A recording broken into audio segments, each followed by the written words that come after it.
Ladies and gentlemen, you are listening to Life Well Lived by Omobola Stephen. It's an engaging and enlightening talk show on life, relationships, and the business of life. Grab a cup of juice and just chill. Life Well Lived by Omobola Stephen. Live life. Live fully. Thanks for tuning into our podcast. We love having you here, and it's our mission to bring you all the latest and greatest tips, skills, and know-how to make you the best that you can be. We know that you have it in you, and we're going to show you how. Now, let's get started.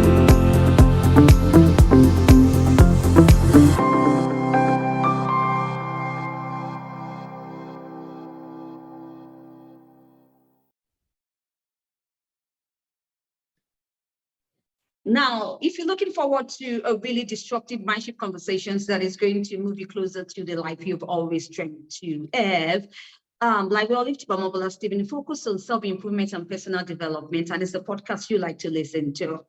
With expert and professionals who have great and incredible insight to share on the show moving forward. Now, on today's show, I have Wayne Mullins, who is the founder and CEO of Ugly Mug Marketing. He's also the creator of the Freelance Accelerator and author of Full Circle Marketing. Hi, Wayne. Welcome to Life Well Lived. Thank you so much. I'm excited for our chat today. All right, excited for our chat also. Looking forward to really worthwhile time. Now, when you're here to share insights on mirror leadership, social media marketing, digital marketing in general, and also brand versus personal branding, that's a really great topic for discussion. Now, let's begin with this question, because I understand that it is difficult and expensive to bring new products and services to market, especially difficult for new companies. So the reason is that for these, entrepreneurs need to be more resourceful in their marketing strategy. Why is this very important, Wayne? Yeah, you're absolutely right. So in the early days, we often go into this business or into a business, and we are somewhat blinded by this thing that we love, whether it's our product or our service. And we're all excited and we believe in this thing so much that we think the world is going to just jump, into our shopping cart or come to our store or whatever it may be and hire us. And often what we discover is that is not the case. And one of the lessons that I've learned over the years is this, that, when we begin a business, what happens is all of our friends, all of our family, they support us. They tell their friends about us. And the reason they do that is not because of our product or because of our service, but because of us. They trust us as individuals, as human beings. And as we begin to grow and scale a company, what happens is we begin moving further and further degrees of separation from the people who know us. And when we do that, what happens is we have to learn to impart trust. In other words, we have to learn to communicate in a way that gets people who don't know us, who may live on the opposite side of the world or opposite side of the country or the city or whatever it may be, to trust that our product, our service, ourselves are going to deliver on whatever it is that we're selling. And so a mistake I see so many make is they don't place enough emphasis on building trust as they begin scaling and growing their businesses. Oh, right. So why in the world will my website not be doing anything to grow my business? This for real? It is for real. It's a common problem that we see with so many people. So they get this thing, a beautiful website. It's the thing that they've been wanting. They finally hire somebody to create it, and they build this website out. And then what happens is absolutely nothing happens. And so one of the biggest mistakes I think people make is this. They believe that having something beautiful or something creative will result in more traffic or more conversions on their website. And that is not the truth. So we lose sight of what matters most. And we have this framework that we call the critical 5. And it's just 5 simple questions that anyone can ask about each page on their website. And if you ask these questions and you're honest and truthful with yourself, I can promise you, if you answer those questions and make adjustments based on your answers, your website will get better. So the super quick version of these questions is this. The first question is, who's here? So who is on this page? Like, what's the person? What are they? Who are they? And what's interesting is as people move through our website, the person, although it may be the exact same person, they change, because if they're on our homepage, they're maybe just getting a little bit of information. But then if they're reading our about page, we know they're a little bit more serious, right? They're checking us out. And then if they make it to our sales page, we know they're a different person. They're in a different mindset because now they're actually exploring the possibility of doing business with us. So for each page on our website, we want to ask, who's here? The next question is, what do we want them to do? Like, who's here? What do we want them to do now that they're here on this page? What do we want this person to do? Next question is, how do we want them to do that? Do we want them to click? Do we want them to call? Do we want them to read? How do we want them to take this action that we want them to take? The next one is when do we want them to take that action? We often assume that we want people to take immediate action, but the reality is sometimes when it comes to our websites, a big part of our websites is about building trust, that trust that we talked about a minute ago. And the final question is this is the most important one. Why should the person who's on our page take the action that I want them to take for their benefit, not for ours?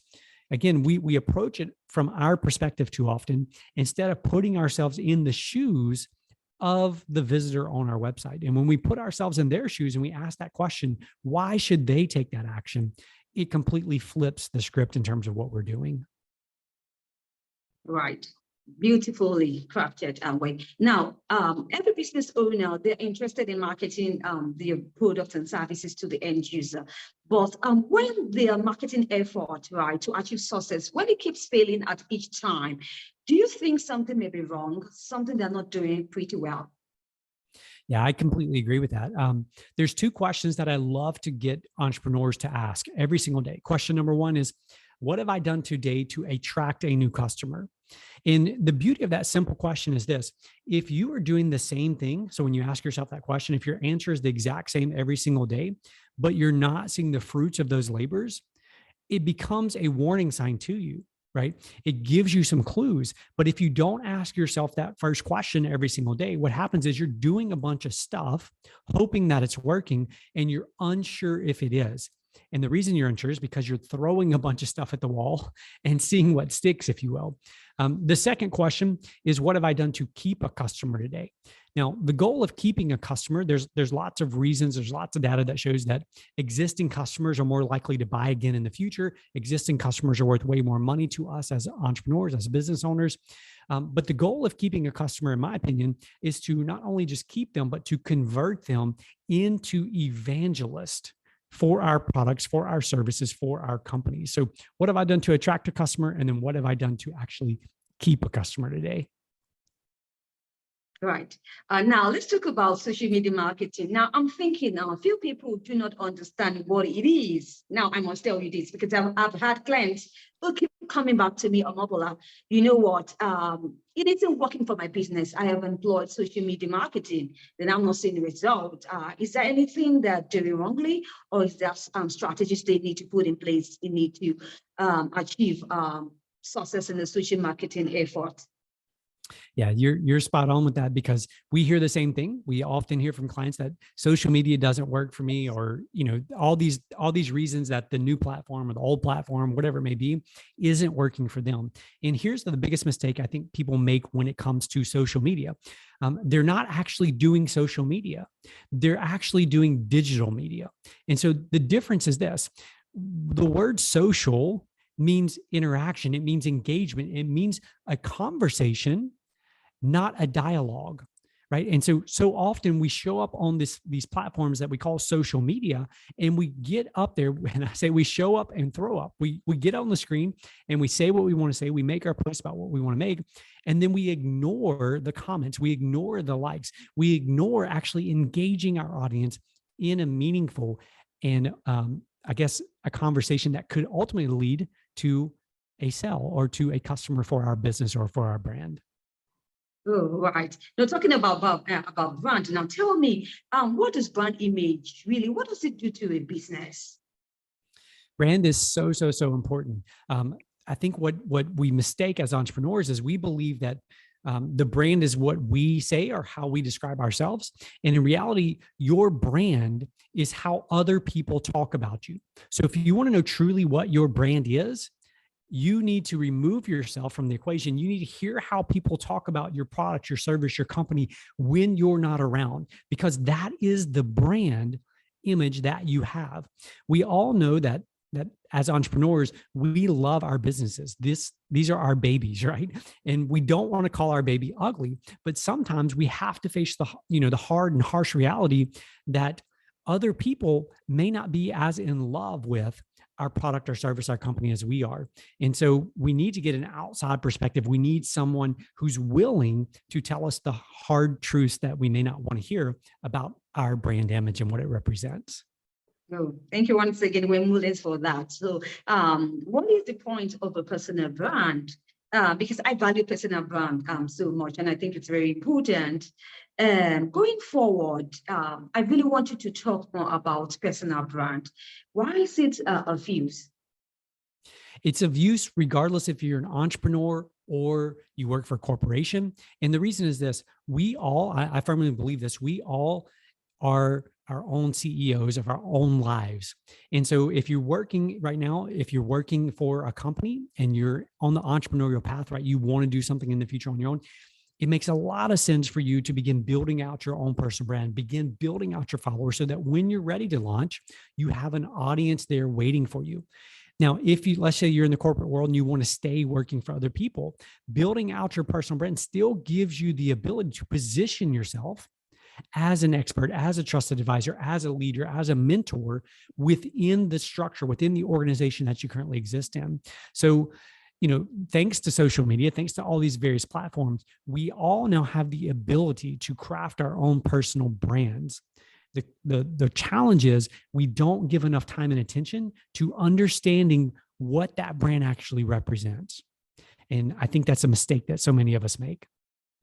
Oh, great. Absolutely. Wayne, going forward, you are a leader in your business, and I'm also a leader. We also have different leaders out there managing one business concerns or the other. Now, I'd like us to talk about leadership and business, now very critical for such a time as this. I want us to talk about why should they be a mirror leader and not a megaphone leader? Now, I would like you to expatiate more on this, differentiate between what a megaphone leader is and also a mirror leader, and why we should opt for mirror leadership. Yeah. And so I've had to learn this lesson the hard way. Leadership was something that never came natural to me. And as a matter of fact, I spent years telling myself that I was not a good leader, not a good manager. And I've had to work really hard over the last probably 7 years on learning to lead. And what I discovered in that journey is this: that the most difficult, the most challenging person, and the most important person that you will lead every single day is the person who looks back at you in the mirror. I'm a firm believer in this quote: how you do anything is how you do everything. And so you can't stand at the mirror and tell yourself, tomorrow I'm going to get up and go work out. And then tomorrow you don't get up and go work out, and then go to work and tell your team you want them to do X, Y, or Z when you won't even hold yourself to the standards that you set for yourself, right? So until we learn to hold ourselves to a higher standard, inside of us, when we try to hold other people to a higher standard, we're going to feel like a fraud. We're going to feel like a fake because we know we don't even hold ourselves to that higher standard. And I think so often what happens is we mistake this idea of a leader with a manager. And I believe that we should always manage things and lead people. So manage things and lead people. And those are two completely different functions within a business, within an organization. But for me, mirror leadership is about knowing that the person in the mirror that looks back at me in the morning is the most difficult person I'm going to have to lead that day. And if I can learn to lead that person, I can learn to lead other people as well. Right. Now, do you think that every leader should be looking forward to becoming one? I do. I believe that's a great place to start. Oh, absolutely. Thank you once again, Wayne Mullins, for your insight on today's show. Wayne, you have some important and exciting projects in the pipeline. I would love you to share with my audience if you can. Yeah, absolutely. So the easiest place to find out what we're doing as a company is on our website, uglymugmarketing.com. All of our social media links are there, phone numbers, emails, and you can stay up to date on the things that we're doing as a company and as an organization. If you're interested in just more of like some mix of business and personal, you can follow me on Instagram. It's at Fire Yourself. And I share lots of business advice there, but also some personal leadership, personal development things there as well. Absolutely. Thank you for that once again. When do you have any parting words you'd like to share with my audience? I do. The parting words would be this: that consistency creates miracles. And in our lives, in our businesses, in our work, in our families, in relationships, Consistency is the thing that's going to create the miracles in our lives. The problem is we get so short-sighted. We expect to do the thing today, see the fruit tomorrow. It's not the way it works, right? We live in this universe, in this world of natural cause and effect. You don't plant a seed today and then go curse the ground tomorrow because the seed hasn't grown or hasn't sprouted or hasn't produced fruit, right? These things take time. We have to nurture, we have to cultivate. So be consistent with yourself, be patient with yourself. And I firmly believe that consistency will create miracles.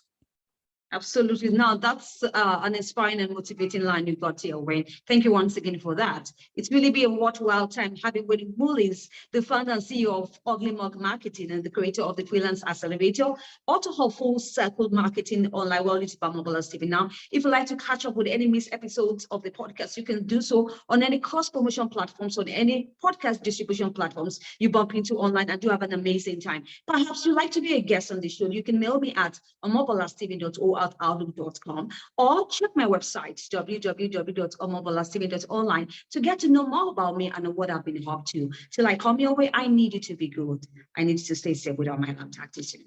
Bye for now.